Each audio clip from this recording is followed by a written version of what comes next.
Ny fiainan'olona tsy vita mora,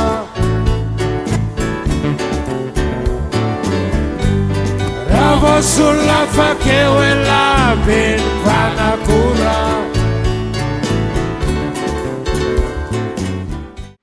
Zavatra maro tsy fahita teto amin'ny tantaran'ireo repoblikan'ny fandimby teto Madagasikara no natrehan'ny vahoaka tato anatin'ny herinandro vitsy lasa zay. Sambany tokoa no nahenona namana akaiky dia akaiky ny filoham-pirenena mivady nefa mangalatra volam-bahoaka amina miliara ariary maro.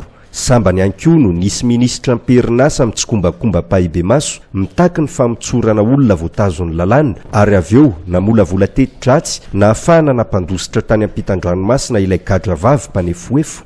Tsy mbola fahita eto ambonin'ny tany no hoe senatera na koa elo olona, izany hoe ray aman-dren'olon-kendra eto amin'ny firenena, nefa mitarika andihana Besandra na ny Grobra notlonina vahoaka voakarama na tsy nandeha nitabataba milanja sora-baventy ary mitorabato biro-panjakana. Izany mbola sananafika amin'ny Bianco teto. Tsy fahita eto an-tany koa no mahita olona manao eloka be vavambody omby toy izany, nefa dia jerepotsiny toy ny tanina lavona, tsy nandraisana fepetra na kely aza. Toy ireo ministra Rola tafajabaka ihany koa e.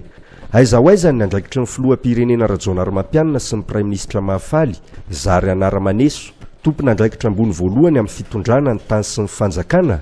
Inona ny toy ny tantara? Irava tsy fantatra indray koa ve satria voalamina mangingina tamin'ny alalan'ny malety sy ny fampanantenana toerana ambony. Ao anatin'izany dia miantona ny fampandrosoana. Manao veloma tsy moramora ny vola be nandraindraina tamin'ireo mpamatsy vola mahazatra ny ivelany, dia manaramaso ny vahoaka, dia mangina ny vahoaka, dia any amin'ny Bianco sy ny fitsarana ny maso sy ny saina rehetra, mangina ela loatra nefa izy ireo ka mila hoaviny ny ahiatsy hiavanana. To diso milalao baolina ela loatra.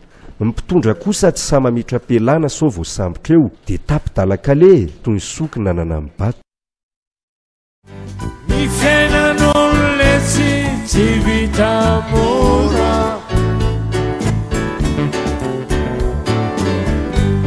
raha voasolona fakeo ela